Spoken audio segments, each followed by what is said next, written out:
Blessed are the pure of hearts, for they shall see God. A selfless soul. This writing was published in the News on Sunday, issue March 2022, written by Ali Faraz Ali and Aisha Barira Ali, who paid a warm tribute to their beloved mentor. How often does a school principal know each student's name from nursery to grade 10 and remember it throughout her life, even 30 years after they have passed out? How often do you see a school principal escorting her students from the school gate to the corridor under an umbrella on a rainy day? How common is the sight of a principal picking up wrappers and litter and carrying them to the dustbin after the school break is over?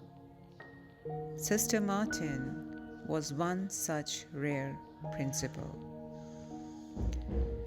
Sister Martin de Porres, who breathed her last on March 13, was a British nun. At the age of 28, she came to Lahore to devote herself to human service irrespective of caste, color, and creed.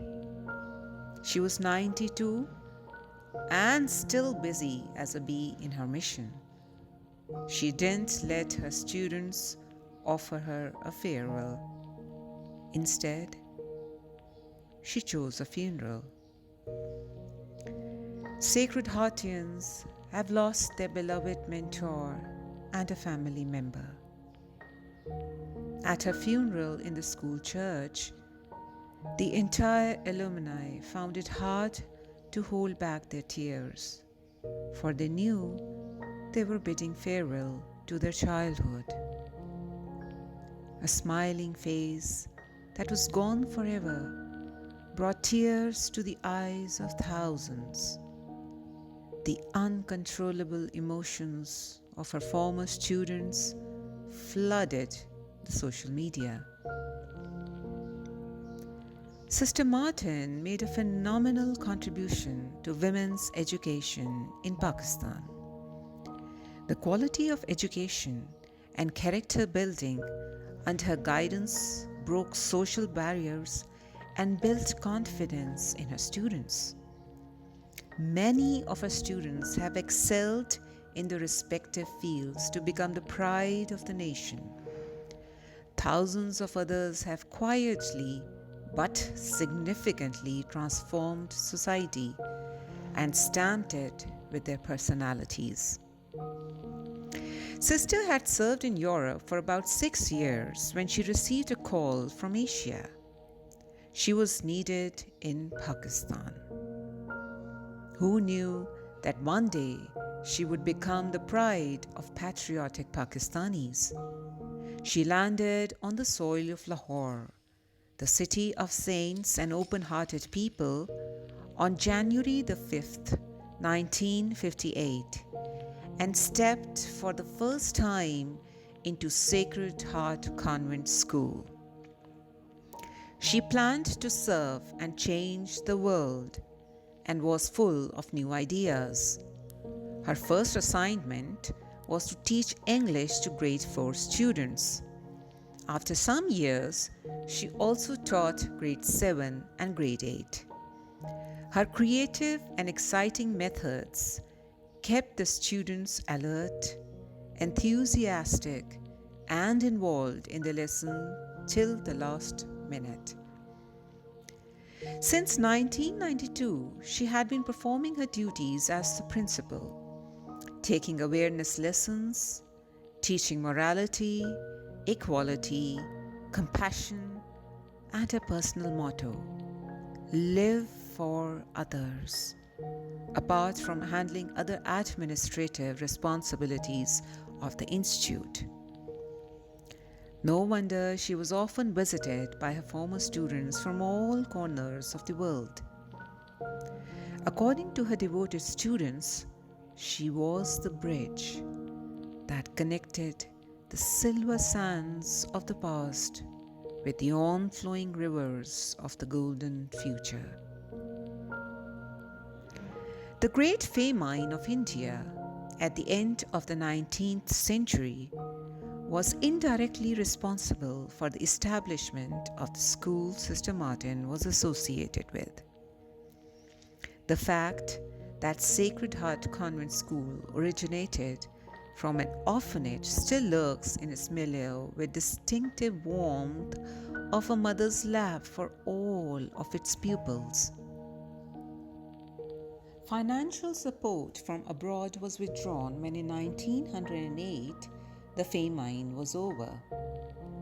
In this darkness, the idea of a school dawned on one of the sisters.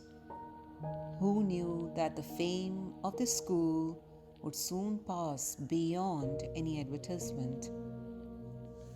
Sisters from Europe in the early days flocked like migratory birds, transcending thousands of miles, perching lightly in the waiting grounds of the soil. There was one difference though. With the change of the season, they didn't take wings, they stayed. This commitment had handed them a one-way ticket only. The scorching heat of Lahore didn't thaw the ice-cold resolutions. Out of the sisters who had devoted their lives for others and joined their final abode in this duty, only Sister Martin was left behind, like the last child in the story of Pied Piper, to tell the tales of courage and sacrifice to the new generation. Day in and day out, as the school closed, Sister Martin saw the students heading towards their homes. Many completed school and went home for good. What was the strange passion that had closed the school gates for its principal from inside forever? Perhaps the merry-go-round of rules takes rounds, so that those who came 6 minutes late should go back home, while those who showed up 64 years earlier must never take to the tune of retreat. Sister had been knighted in the Order of the Crown by the Kingdom of Belgium in 2014. The government of Belgium communicated at first with one of her colleagues to inquire if Sister Martin would accept the award. Such was the reputation of a selfless person. What if she was offered to change seats and be part of the royal government itself? Those who know her know the answer all too well. Sister was among the few people who accomplish most of the work they undertake. It seems that nature had given her the gift of golden years, so that we could see her contented smile and know its generosity when it puts time on hold to return and reward true dedication. The emotional sights at her funeral proved the point. During an interview, Sister Martin was asked the meaning of the school's motto, "Blessed are the pure of heart, for they shall see God." She replied smilingly, "I see God in every person I meet." Roshani Gotigala, a Sri Lankan music teacher from Trinity College of Music, London, was brought to Sacred Heart Convent School by Sister Martin in 1998. She remarked, "Sister Martin was the most compassionate and loving soul I came across. Her ways of disciplining and grooming young girls were amazing, and there won't be any compatibility ever. While the international forums recognize our real heroes occasionally, we remain lost in a tragic slumber at the national level. Showering people from the world of glamour with prestigious awards might be permissible. Still, we must not be blind towards our real benefactors who remain away from the limelight by choice. How is it possible for us to forget that the destiny of a nation is shaped in its classrooms? And that too, no nation can rise above the level of its teachers. It might be pertinent to note that no more nuns from abroad are coming to serve in South Asia for quite some time. This is because no more girls in Europe are opting to devote their entire lives for this unique service. Sister Martin was the last reminder of a completely different way of life and thought that is now gone.